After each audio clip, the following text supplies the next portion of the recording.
Hello and welcome to the Elites FX. In this video, we're going to talk about one of the fundamental topics in technical analysis, which is support and resistances. So, whenever we talk about technical analysis, the basic idea behind is to find out potential areas where we can expect market to react in a certain way. So, for example, if it's a support area, or it's a order block area or a demand zone or it's a Fibonacci area or whatever it is, we expect price to move higher from those areas. And if price does so, we will make profit. So the main purpose of the technical analysis is to find out those areas where market can react in a certain way and we can make money by taking trades in those directions. So, in order to find those areas, the very fundamental concept in the technical analysis is to spot support and resistance zones. So, if you have a little bit of an idea of a support and resistance, or if you are a really beginner, or even if you're an advanced trader, you will get something new out of this video. So let's start talking about support and resistances, what it is, how can we support them, and what is the correct way to mark up those support and resistance areas. So let's first of all have a general look on support and resistance areas. So a support area is generally a key area where we expect the price to bounce to the upside direction. So if the market has bounced one or more than one time from a certain area, we expect the market to bounce from the same area again for the third time. So this zone that has this area or this zone or this specific level that has pushed the prices higher multiple times, this area is basically known as support area.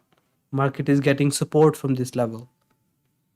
On the other hand, a resistance is something where market is likely to move lower. That means it will act as a ceiling. So if the price tries to hit that level, it will start to move lower, and we will expect the market to move lower after testing this area. So this is basically a resistance zone. So our key resistance is where market is basically finding ceiling or a resistance or finding it difficult to move higher, and a support level is where market is bouncing to the upside area. Now another thing that we have to note is that when a support or resistance line got broken, so for example, let me first of all go to a cleaner chart, something like this. So for example, this is a key level of support. That means market has bounced multiple times from this area to the upside direction. So this is a support area. But once the market breaks below this area, now this will turn into a resistance. So this will be a support turning into a resistance zone. So then we will expect the market to react to this area as a resistance and move toward the downside direction. So this is known as support become resistance area. On the other hand, if there is a resistance area, for example, this is a resistance zone, and market is basically moving to the downside direction from this area. It tested this area and it moved lower. That means this is a resistance zone. So once it will broke higher from this area of resistance and it breaks above that, so now this resistance will act as a support. So now in the future we will expect the market to move higher from this zone. So now this is known as resistance becomes support, or a resistance flips into a support zone. And the upper example was a support flipping into a resistance. So now there are two things First one is support and resistance area, and then there's a flip of a support into a resistance and flip of a resistance into support. So we have to keep these things in mind. Now let's have a look on actual charts and see how this support and resistance actually looks like. So let's go on a random chart like GBP USD. Let's go on a daily time frame. Okay, I'm gonna delete this area right here. Now, if you look here on this area, so now this is a good example uh, to discuss about resistance zones. So let's start from this. Okay. Now we can see this level right here. We can see priced basically come back to this area and moved lower from this zone. That means it find resistance here. It wasn't easy for the market to move higher and it actually started to move lower from this zone. So this is a key level of resistance.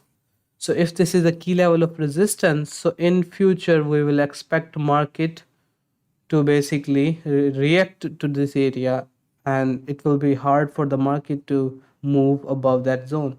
So we can see if we basically drag this to the upside right side direction, we can see for the second time when the market come to this area, it again rejected.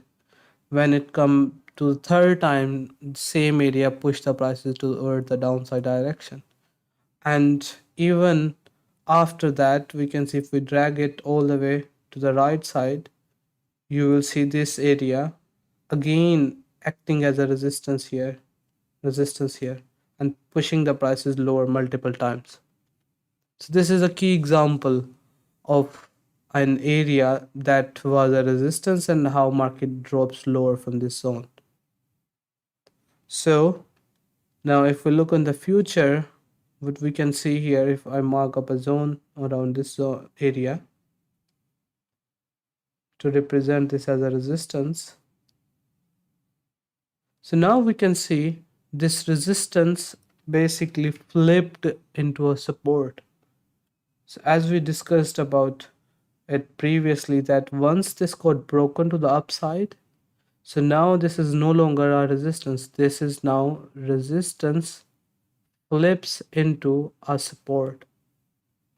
So we can see how price again tested this area as a support, and there we have a jump towards the upside direction.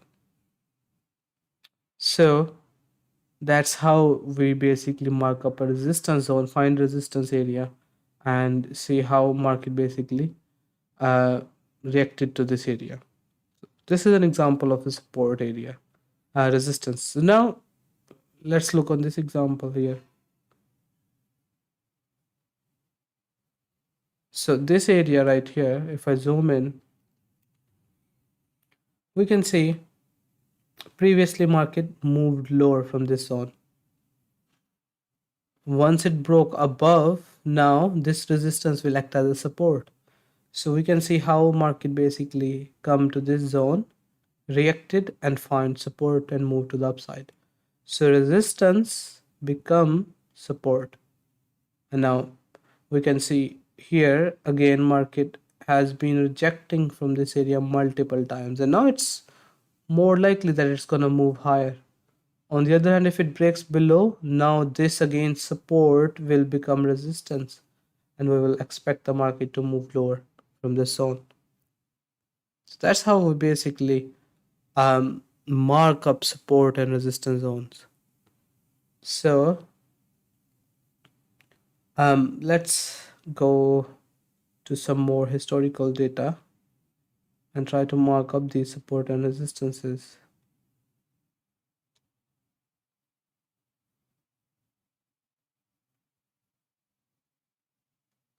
So now, for example, if I zoom in here, if we look on this example, we can see this area. We mark that area. This area basically acted as a support multiple times. So market bounced from the first time, second time, third time, and it just kept on bouncing from this area. So that's a key example of a support area. Now let's look on this example right here. If I mark a zone right here, you will see this was a key area of resistance, because market has basically moved lower multiple times from this area, here, here, here. So this is the key level of resistance. So if this is a resistance zone, so we will expect the market to keep rejecting from this zone in the future as well. So we can say when in the future market hit the same area of resistance, it moved all the way lower again. So area acting as a resistance. So now if I drag it to the right side, you can see how price has basically again reacted to the same area, again to the same area, but once it broke above, so now the same area which was resistance, it will be flipped towards the support. So market hit that area and it just moved lower to the upside direction. So this is a good example of how to support resistance and how to basically use resistance as a flip. Now let's have a look on this example. This is an example of support. Again, now this area right here, we can see market move above, tested it, bounce higher and bounce higher. So this was a key level of support until it breaks to the downside direction. This right here, this is an example of resistance right here. So market come higher, move lower, so find a resistance. So in the future, market again come back to the same area and move toward the downside direction. So that's how we basically support and resistances in the market. And once it breaks to the opposite side, we expect them to react in a opposite way.